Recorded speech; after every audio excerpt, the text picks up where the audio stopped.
O presidente do próximo painel, com o tema Negócios Processuais, Dr. Alan Duarte Milagres Lopes, é mestre em Direito, professor de Processo Civil do Centro Universitário UNA, membro da Comissão de Direito Processual Civil da UABMG e advogado.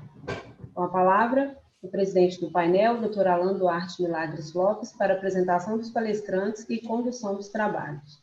Bom, desejo a todos uma manutenção de uma excelente tarde, com debates realmente muito enriquecedor, parabenizando a professora Fernanda, professor Daniel, pelas excelentes exposições. Eu estava aqui na nossa sessão, ouvindo-os e assistindo-os também, e agradecer da mesma forma, presidente Bernardo, pelo convite. Fiquei muito feliz por poder participar de um congresso tão grandioso. Agradecimento este que eu faço também na pessoa da professora Fernanda Alvim, do professor Guilherme Lage. Parabenizar e agradecer também ao nosso presidente Raimundinho, presidente da Seccional Mineira, e dizer que eu realmente estou muito feliz.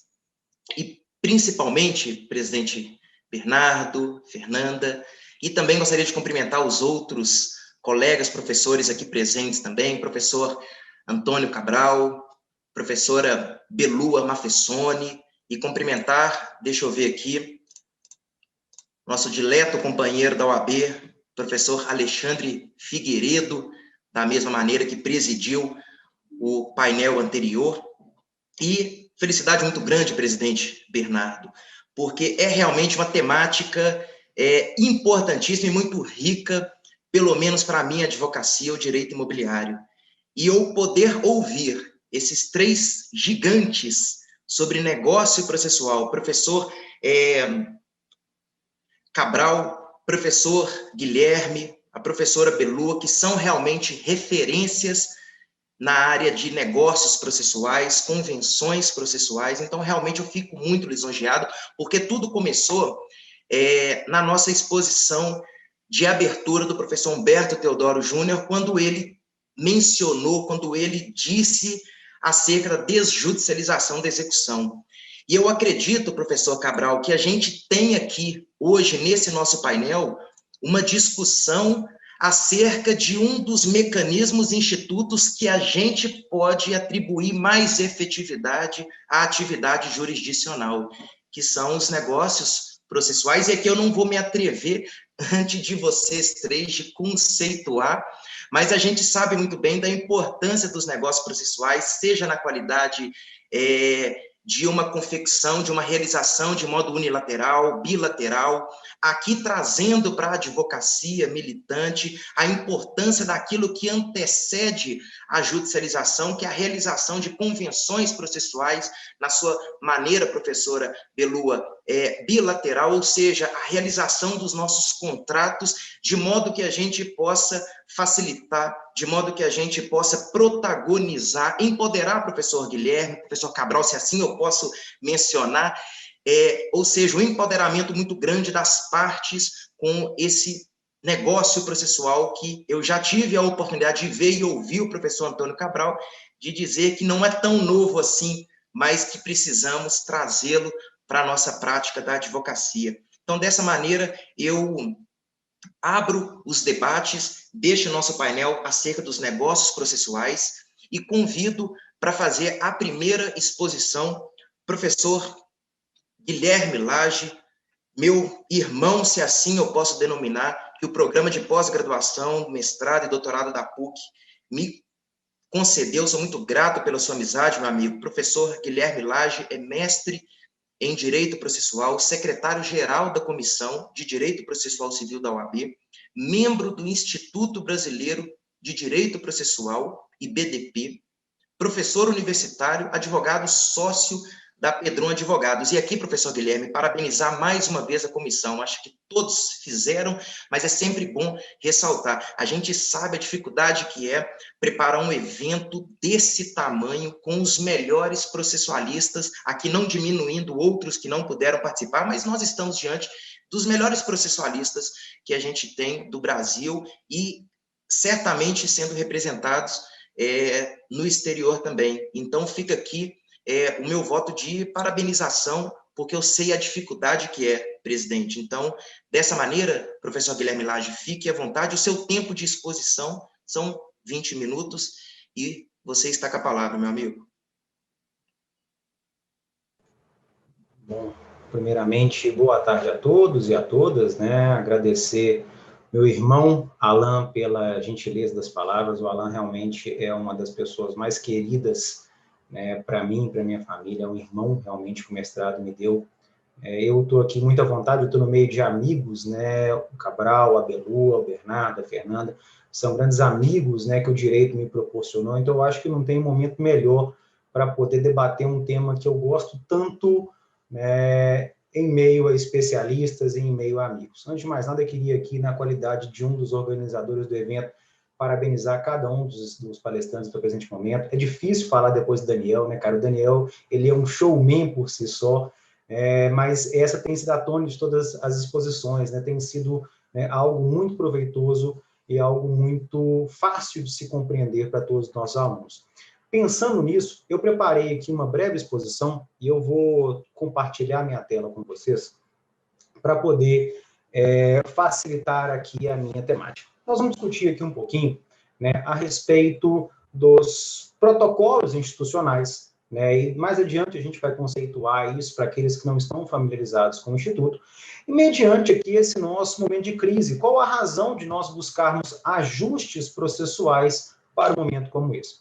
Então, antes de mais nada, né, uma das questões mais emblemáticas deste ano é a pandemia da Covid-19. Ninguém estava preparado, né? A gente pode ser, assim, o mais, digamos, precavido possível, ninguém estava preparado. E o judiciário, ele é altamente impactado em razão da nossa necessidade aqui de afastamento social. Se nós formos parar para pensar em que pese, né, o Código de Processo Civil desde 2015 já trazer previsões de atos por videoconferência, o CPC 73 também já ter disposições prevendo realização de atos por videoconferência, só agora que isso acabou tomando aí, né, uma amplitude, né, necessária, uma amplitude para que isso funcionasse bem. E aí a gente foi surpreendido, né, em março deste ano, 19 de março, com a resolução 303 do CNJ, né, que ficou amplamente conhecida pela implementação, aí, dado todas essas medidas de afastamento por questões de saúde, que implementou um plantão, né, extraordinário ao judiciário, e uma ideia de tentar uniformizar o funcionamento dos serviços a nível Brasil, e também, claro, garantir o acesso à justiça nesse período emergencial. E o advogado aqui de Minas, por exemplo, né, que está pensando aí só na resolução, que as mais famosas a gente grava, né? Resolução 313, Resolução 314, Resolução 318 do CNJ, Portaria 79 da Presidência. São situações, gente, onde os prazos foram alterados, a gente teve suspensão de prazos. Um advogado aqui em Minas Gerais, hoje, que vai fazer um recurso especial em razão da questão de ordem no recurso especial 1.813.684 de São Paulo, a professora Gisele mencionou ele ontem na sua palestra, e em razão do agravo interno, no agravo em recurso especial 1.829.351 do Rio de Janeiro, esta pessoa hoje, ela tem que comprovar que não estava transcorrendo o prazo. E aí, para você poder fazer essa comprovação, o STJ vai entender que eu tenho que juntar o ato oficial. Não basta só o calendário mostrando que não tinha funcionamento naquele momento. Eu tenho que juntar o calendário, que a portaria, a resolução. Esta é a documentação básica que um advogado hoje, ao, por exemplo, interpor um recurso especial, ele tem que apresentar. Então, perceba, só por isso a gente já consegue verificar que a nossa atividade ela foi altamente impactada. Posteriormente, a gente tem aí a resolução 314, né, do CNJ, no mês de abril, e essa resolução ela vem implementando sessões virtuais de julgamento, né, nessas sessões, sustentação oral garantida aos advogados.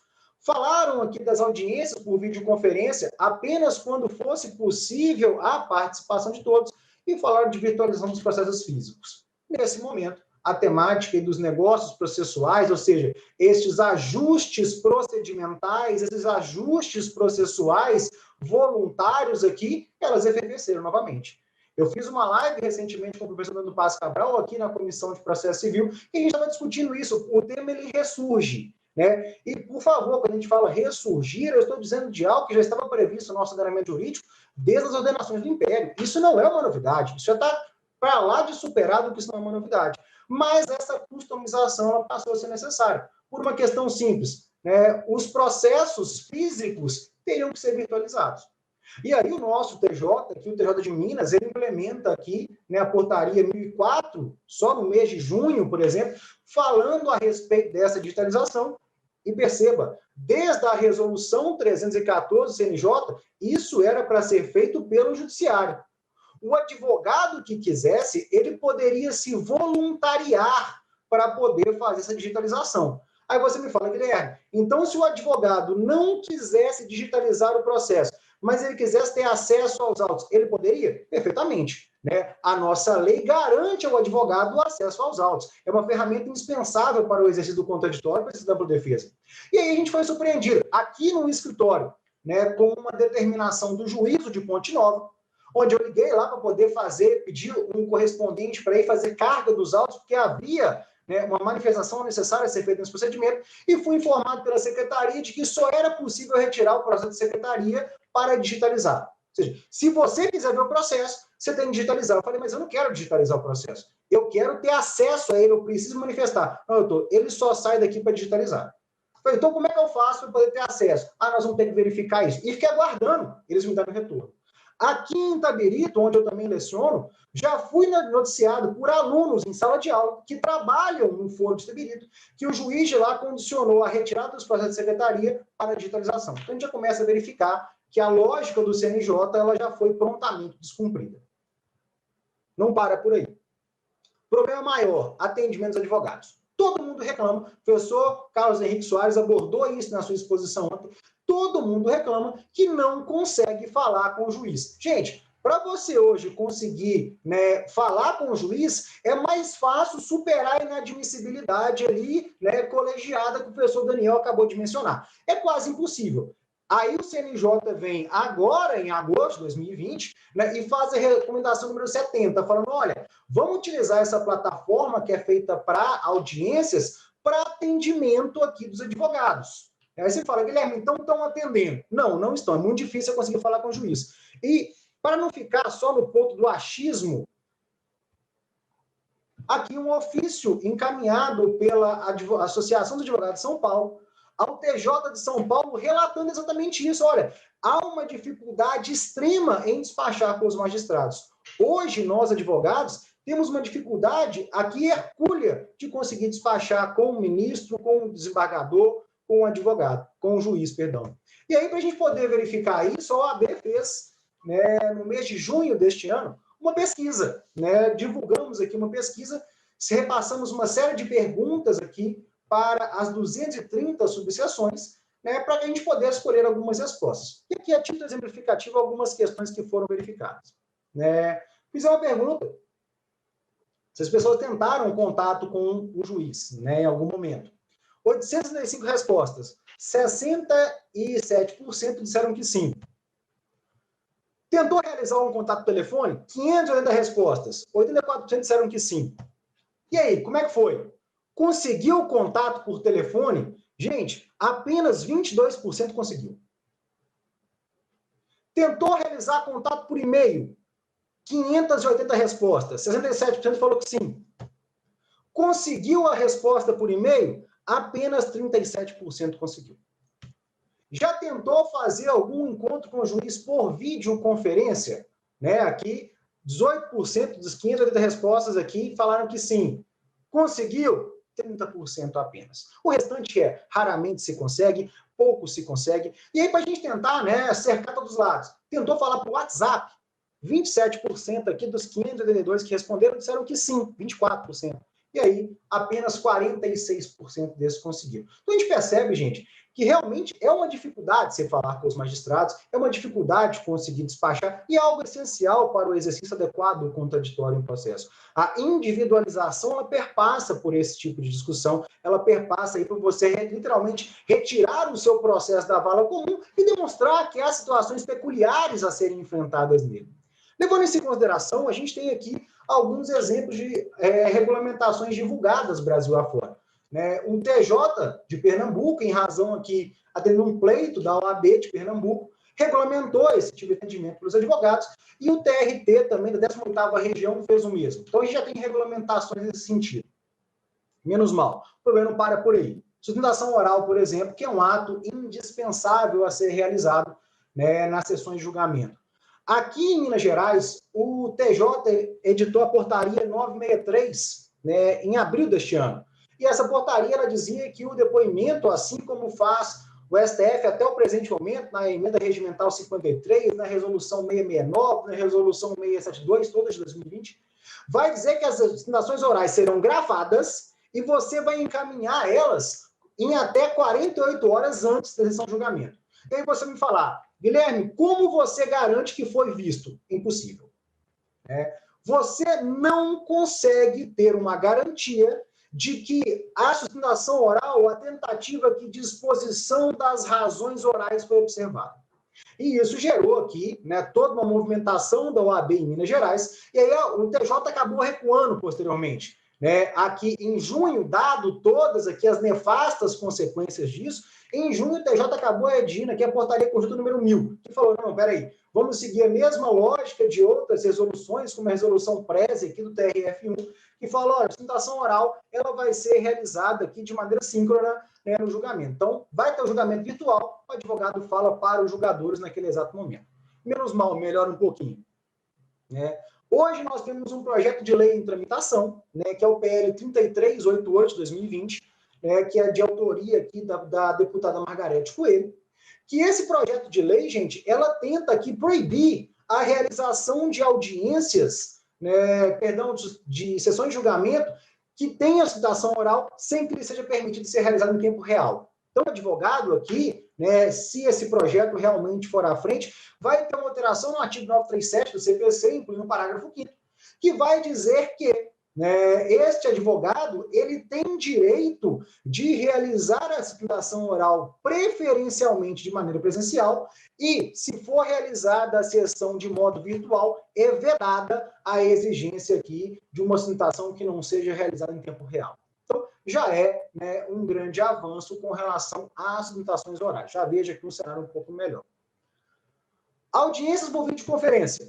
Né, também a resolução 314, ela diz no artigo 5º, parágrafo 3º, que essa audiência só vai ser realizada aqui quando for possível a participação de todos, ou seja, em havendo aqui alguma discordância por um problema técnico ou por alguma questão aqui que impeça a participação, por exemplo, a pessoa não tem acesso à internet, as partes iriam se manifestar, as partes advogadas falaram, excelência, não tem como realizar a audiência, e a audiência não seria agendada, pelo menos é o esperado.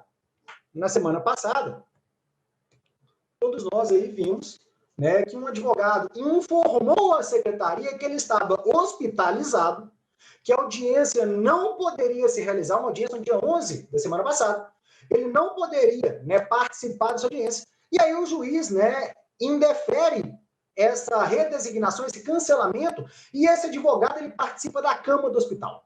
Né? Aparece a imagem, se vocês procurarem nos sites de notícias jurídicas, vocês vão ver o advogado sentado na cama do hospital, participando de uma audiência. Ou seja, aquela ideia de que só vai ter a designação se for voluntário, ela começa a parecer meio estranha. E não é só esse caso isolado, não. Né? O TRT, ele cancelou aqui audiências agendadas sem o consentimento das partes. Notícia da Conjur, recente agora. Do mesmo modo, o CNJ, ele acatou um pedido liminar da OAB de São Paulo para não deixar designar audiência sem concordância das partes. Perceba, gente, nós temos uma determinação do CNJ de uma ideia de padronização desde a resolução 313, vem a resolução 314 e fala, olha, as audiências só serão aqui, né, voluntárias, a sessão de julgamento tem que ter sustentação oral. A gente tem todo um direcionamento nesse sentido e a gente percebe com muita tranquilidade que isso não tem sido cumprido. Né? Outros exemplos de problemas que a gente tem com audiências que foram abordados aqui pelo professor Carlos Henrique Soares. Por exemplo, como é que eu vou garantir que o réu não ouça o depoimento do autor antes dele falar? Como é que eu vou evitar que uma testemunha não ouça o depoimento da outra? Como é que eu vou garantir que a testemunha é realmente a pessoa que está lá para poder prestar depoimento? Como é que eu vou garantir que as pessoas não estejam falando e tem atrás aqui dela, né, na frente dela aqui, digamos, um roteiro do que ela tem que dizer. Por exemplo, vocês estão me vendo aqui, ninguém sabe o que tem atrás daqui da tela do meu computador. Eu vou falar com vocês, tem uma parede. Agora, será que isso é verdade?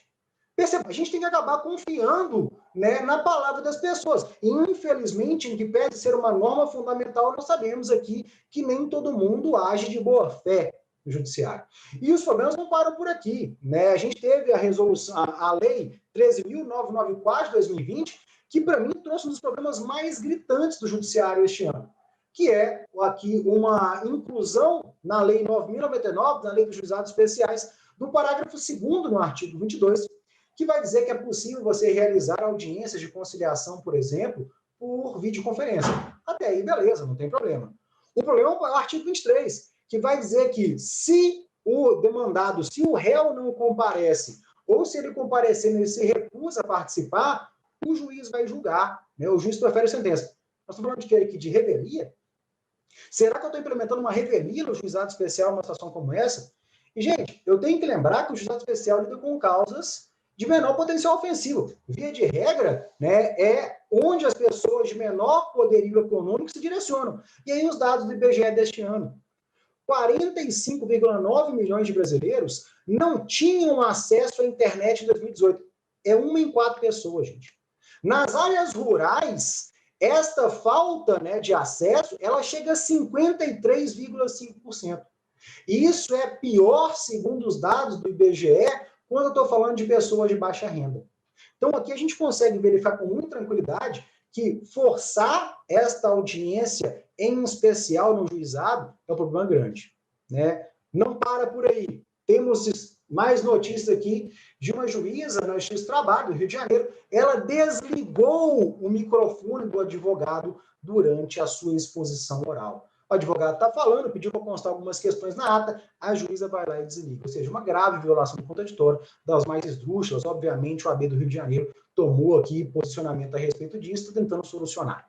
Mas perceba, gente, antes de todo esse contexto, né, em junho deste ano, eu, o professor Dierny Nunes e o professor Flávio Pedron, publicamos um texto no conjunto, até aí para vocês poderem ter acesso, onde a gente apontou 4, 5 situações aqui que ficaram muito evidentes. Ou seja, a gente não tem, né, uma observância das questões mais básicas da Resolução 314, e perceba, no artigo 6º da Resolução 314 do CNJ, ele vai dizer que vai se buscar soluções de forma colaborativa com os demais órgãos do sistema de justiça. Então, a gente não tem padronização de procedimento, nós não temos aqui, né, estas buscas colaborativas, nós não temos uma observância das questões mais básicas do artigo 199 e o artigo 98 do CPC, que vão dizer que o judiciário tem que fornecer equipamento e local adequado para as pessoas que têm deficiência aqui de acessibilidade. Não tem recursos técnicos para isso, a pessoa não tem uma internet adequada para isso, não tem equipamento.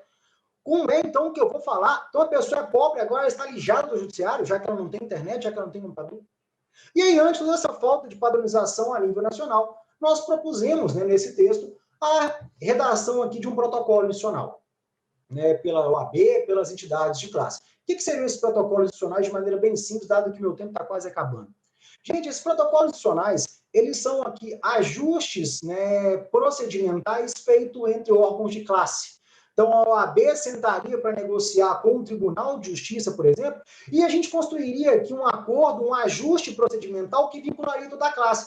Todos os advogados seriam beneficiados por isso e todos os magistrados, desembargadores teriam que seguir esses ajustes que foram realizados.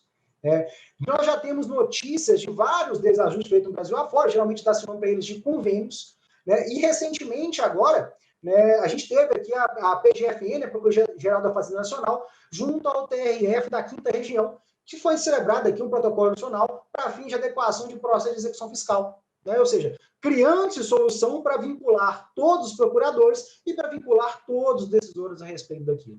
Né? Esse texto ele teve uma boa repercussão e o professor Bernardo nos convidou para a gente poder propor um protocolo nacional. Foi aqui proposto, está aí também no QR Code, vocês conseguem baixar a íntegra desse documento, que inclusive contém aquelas entrevistas que foram realizadas. E nesse protocolo, que a gente deu o nome para ele de Proposta de Atuação Colaborativa, a Comissão de Processo Civil aqui elegeu inúmeros itens, né, que seriam de importância para a advocacia a serem observados. Né? Estes itens deveriam ser aqui submetidos ao conselho, né, da nossa OAB, ele foi aprovado e foi posteriormente encaminhado para o TJ. Só a título de exemplo, a gente poder encaminhar para o final, a gente previu aqui 3 situações nesse protocolo, no que diz respeito à realização de audiências e sessões de julgamento em ambiente virtual. Falamos que o TJ tinha que disponibilizar espaço e equipamento para aqueles que têm deficiência, né, de acessibilidade, tinha que se manter gratuitamente o local adequado para isso, e pedimos também que fosse aqui designado um local adequado para que as audiências fossem realizadas, de modo que a gente tivesse ali um servidor para garantir, por exemplo, que uma parte não ia ouvir o depoimento da outra, para garantir que uma testemunha não ia ouvir o depoimento da outra, para garantir que a testemunha não está consultando, não tem ninguém orientando esse depoimento. Infelizmente, gente, aqui já me encaminho para o final, porque meu tempo já estourou, nós tivemos aqui uma negativa, né, de diálogo por parte do Tribunal de Justiça de Minas Gerais, e esse protocolo acabou não avançando. Né? E, para surpresa, chegamos agora, em outubro de 2020, a resolução número 341, né, do CNJ, traz exatamente as mesmas disposições que nós tentamos propor aqui de maneira consensual, de maneira dialogada para o TJ aqui de Minas, e foi recusado. Esta resolução vai prever no seu artigo 1º que o tribunal tem sim que disponibilizar salas e equipamentos para isso, e tem que determinar servidores que vão acompanhar esses atos para que isso possa ser, né, aqui cumprido de acordo com as normas do CPC. Então, meus amigos, para que a gente possa verificar, hoje, por mais que a discussão a respeito dos negócios processuais, ela toma, né, um grande volume, ainda há muito a se remar no que se diz respeito aqui à cooperação dos players do sistema processual e no que diz respeito aqui a nós enxergarmos que o problema ele alcança mais de que um só dessas pessoas. Não adianta a advocacia olhar só para os seus problemas, não adianta o tribunal olhar só para os seus problemas. Enquanto não houver um diálogo genuíno, soluções aqui adequadas ainda serão pendentes e a advocacia vai continuar penando e enfrentando problemas individuais. Né? Em razão aqui do esgotamento do meu tempo, agradeço cada um de vocês pela atenção. Deixo aqui os meus contatos de Instagram, de e-mail, e deixo aí também o QR Code para aqueles que tiverem interesse, estudar um pouquinho mais a temática. Eu tenho uma obra hoje, está na 2ª edição, uma obra de grande aceitação, já, graças a Deus, teve uma boa aceitação pela doutrina, né,